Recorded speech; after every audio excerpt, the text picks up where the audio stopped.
Coming up, a hit song from the most successful soundtrack album of the 70s. It's already sold over 7 million copies in the past 3 months, and it's currently selling at the phenomenal rate of 200,000 copies a day. The hits from coast to coast.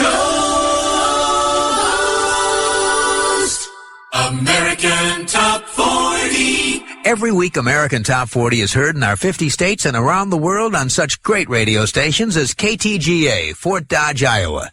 Now on American Top 40, a current hit from the most successful soundtrack album of the 70s, an album that was released in December of 1977, and in the past 3 months has chalked up sales figures of 7 million copies.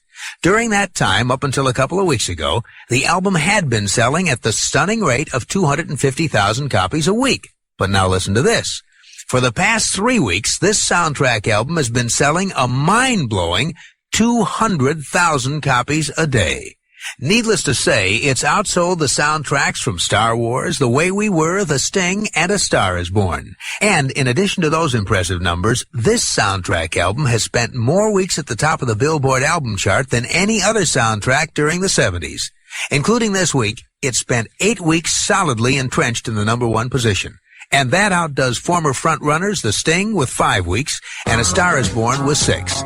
At number 6 now, here's one of the 4 current hit singles from the most successful soundtrack album of the decade, Saturday Night Fever, The Bee Gees and Stayin' Alive.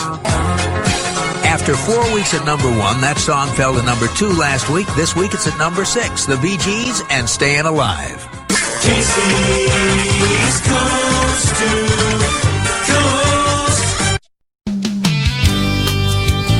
Casey's Top 40. Wherever you are and wherever you go, you can hear Casey's Top 40 every week on great radio stations like Continuous Hits 101 WIXX, Green Bay, Fox Cities, Wisconsin. Star 93.1, today's best hits, Knoxville, Tennessee. KKXX, the 50-minute music station, Bakersfield, California. And Mix 99.3 FM, the best mix of today's hits and great oldies, Franklin, Pennsylvania.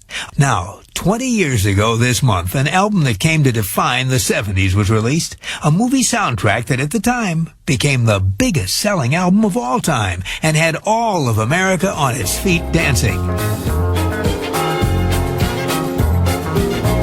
It was the soundtrack from a movie starring John Travolta as a regular working-class guy from Brooklyn, New York, named Tony Manero. At least he was regular until he hit the clubs at night and turned into the greatest disco dancer anyone had ever seen. The movie was Saturday Night Fever, and although the film was successful at the box office, it wasn't nearly as successful as its soundtrack. That movie soundtrack went on to sell a then record-setting 25 million copies around the world, and it cranked out a string of huge hits, including How Deep Is Your Love, Staying Alive, and Night Fever, all by the Bee Gees, and If I Can't Have You by Yvonne Elliman. Saturday Night Fever also won the Grammy for Album of the Year, and if disco weren't already everywhere, it carried the sound around the world. Everyone was dancing thanks to Saturday Night Fever. And recently, to mark the 20th anniversary of the album's release, many of the acts on the LP, including the Bee Gees, Casey and the Sunshine Band, Kool and the Gang, Tavares, and the Tramps, showed up at the club featured in the film. The club? 2001 Odyssey, and they did it to pay homage to the album that will forever define the disco era. That's our report on the 20th anniversary of Saturday Night Fever. Now on with the countdown. Counting them down.